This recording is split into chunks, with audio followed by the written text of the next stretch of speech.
Hey everyone, welcome back to the Dailey Blend show. Today is July 15th, 2022. And if you are new around here, this is the segment of the show where we feature 5 things that I thought were interesting, notable, or culturally significant. This week, we've got 5 stories, starting off with Commonwealth Proper and their new custom mids program, the best way to make home fries so your family will say, wow, are these from a restaurant? And you're like, no, I made them. We'll talk about Pete Tong and Kevin McKay and why these two guys are at the top of my list lately for music creation and curation. Then we jump over to getting ready for the weekend with Taste and Tipple with Yvonne Langen. And then we close out the show talking about headphones. But before we jump in, just remember, the Dailey Blend is on Apple Podcast, Google Podcast, Spotify, and Anchor. Don't forget to like, follow, and subscribe. Dailey Blend on YouTube and Twitter and Instagram, and you can find me, Reed Dailey. So the first story we're going to jump into is from the Philly-based fashion house Commonwealth Proper. If you don't know about Commonwealth Proper, they have been around for roughly 10 years, maybe a little longer. The team is based in Philly. They have some folks in Atlanta and in Pittsburgh. They're all about American made and keeping things proper. I've been a big fan of the brand. I bought my wedding shirt, I think, with them, and I wear a lot of their Dash jackets. But they're a little more edgy when it comes to menswear. Think about like if a tattoo parlor made really, really, really good custom clothing. But on top of the custom clothing, they've done in the past basically what they're calling a swoosh and tie program, and it was where they would go and take an old pair of Jordan 1s, deconstruct it, and then reconstruct it with, more, I'll call it like high fashion or tailored clothing materials, and you kind of get to pick out the materials to replace it. So like the swoosh is still a swoosh, but now it's made out of like a nice garment of some sort. Anyway, they were doing the Jordan 1 for a while, and then they sort of retired that, and now they've moved on to the Blazer, which is the Blazer 77 program. And just some like background, like in 1973, Oregon-based Nike created its first basketball shoe and named it the Blazer. I did not know that prior to this, story here. Paying homage to the Portland Trailblazers. It was only the third shoe that Nike had made with the swoosh logo, and it had plenty of eyeballs on it. So they inked a deal with the NBA star George the Iceman Gervin from the San Antonio Spurs with the simple but elegant design and prominent swoosh logo. It's pretty big, actually, even without the big swoosh logo that they've come out with this year. The shoe was soon on every TV show as the Iceman tore through the league as one of the star shooting guards. Made up with a leather upper, which I think was very different for the time. I think everyone else was canvas, and a mesh nylon tongue with a textured Vulcan rubber sole. It was at the time the most technically advanced b-ball shoe on the market, but the shoe also gave rise to the first ever player exclusive, as it had Iceman written across the heel where Nike was actually positioned. With the new technology that soon followed, the Blazer fell out of favor quickly with the basketball players just because Nike started really evolving sneakers quickly. However, the shoe still gets heavy rotation because of like the suede. It was really great for skateboarders. So you sort of saw a theme, right, with Nike. They'd introduce a shoe for basketball, and then skaters would pick it up. And I think you saw that with the Blazer, and then you saw it with like the Dunk and the Jordan down the road. And that's kind of how they got the SB program. And in 1990, it crossed over to the skateboarding community pretty successfully there. So the shoe continues to evolve as street artist Futura 2000s collabo with Nike in 2003 for 1,000 pairs of olive, tan, and navy suede editions came out, and basically people started really, really liking it. And Nike's done a great job of kind of maintaining the shoe, keeping the price point at a pretty reasonable level. And obviously now the folks from Commonwealth Proper are chopping it up and helping you customize it. So go give Craig and his team a buzz and go check out the Swoosh and tie program. Don't forget to check out all the other stuff from Commonwealth Proper. It's very, very cool stuff. They do a lot of like custom blazer liners, which I've never seen someone do them as creative as them. Our second story comes in from Chef Frank Proto, who is a fantastic chef and YouTuber, if you will. I am always cooking fries on the weekend. I use frozen fries. I've tried to do it where I, fry fries outside, and then I've tried to make my own fries, but I never really think they're as good as restaurants. And so I was on the hunt for a way to do it so they actually tasted crispy and delicious and brown and kind of mimicked, I will say, more of, not a Chick-fil-A fry or a, what's the other place called that everyone loves? Shake Shack. It's more of like a McDonald's fry. And so I found this video, the best way to make French fries at home that are restaurant quality. And I think, I watched it a couple times, and the chef really shows you not only, how to kind of prep it. And the key takeaways here are the fact that what you do is you cut up your potatoes into thin pieces. You can use a mandolin. You can use, just a knife. But I didn't know that you were supposed to sort of wash them and get the, gook off them and the starch off of them, and then let them sit and then let them dry. And then what he does is he fries them and lets them sit, and then second fries them and salts them right away. And doesn't use he uses coarse salt, not or fine salt, not coarse salt. And these are like pro tips that made a huge difference. I've tried it out a couple times. They taste great. It's super easy. If you go to daileyblend.com, you can find the video. Obviously, I've linked it there. But you also can find the French mandolin he uses, the Dutch oven he uses, the thermometer, the wire rack. I actually thought the wire rack was not important, but the more I started using wire racks for all of my cooking has gotten way better. Don't forget to check out Chef Frank Proto on YouTube and Instagram for more sips, tips, and recipes and inspirations to dominate cooking in your kitchen.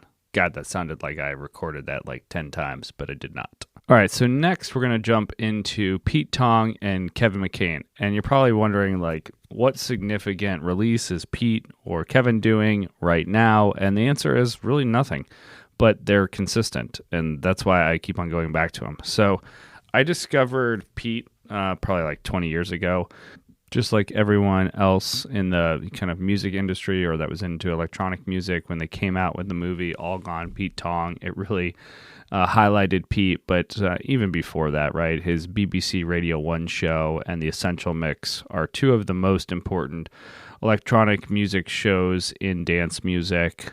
If you haven't checked them out, The Essential Mix is basically where Pete taps a prominent DJ or an up-and-coming DJ, and they put together a 2-hour mix of whatever they feel like, and it's always fantastic.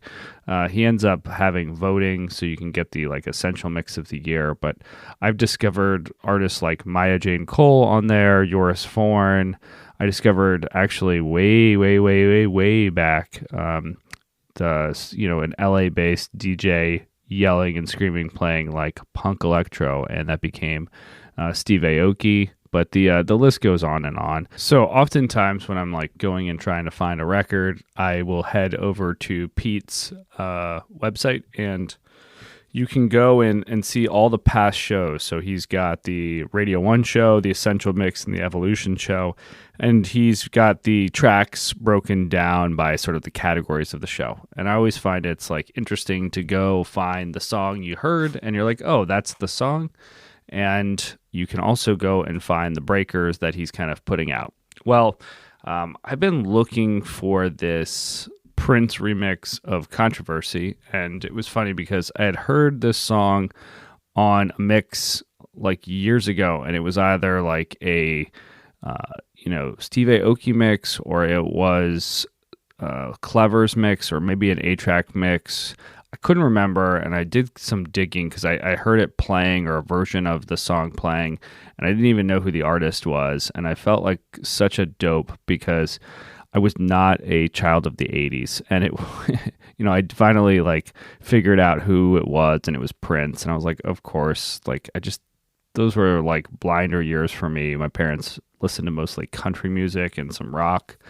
And so, Prince Controversy wasn't really playing in my household. But anyway, I found the remix, and I started looking for the right version of it, and landed on Pete's website and discovered Kevin McKay. And from there, I jumped into kind of Kevin McKay's Rolodex of songs and relationships, and realized that, he's been producing music for years, like Milo and others. And out of Glasgow, he's been releasing a steady slew of like, hits and bangers, right? Everything from big room to kind of radio or pop, crossover from dance, and then some undergrounds with heavy samples. So gotten to know Kevin's music pretty well lately. We're actually going to go feature him on the Music Mondays coming up in a couple weeks. And really like this Prince website, but wanted to more just highlight the fact that, if you don't know Kevin McKay, go check him out. I've got him linked in the post, and obviously, like I said, we'll show him on Music Mondays coming up. And then just the fact that like Pete Tong has this incredible archive of great songs and when they've released through his website. I think, hey Pete, I know you're listening to my show. The only, kind of 2 cents is if you could update your website where it had links maybe to, I don't know, like SoundCloud, YouTube, Spotify, Apple Music, places to download each track. That would be really cool. Probably could get you a little rev share too on your end, but it just helps folks like me track down the tracks that they need in their life. Okay, so it wouldn't be a Friday Top 5 if we weren't, talking about probably sneakers or cocktails. And so we've already talked about sneakers.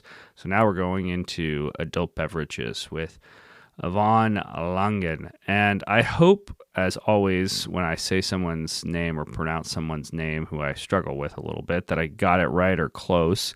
And Yvonne, when you hear this, I hope you will shoot me a note and say, yep, you got it right, or hey, here's how I actually say my name.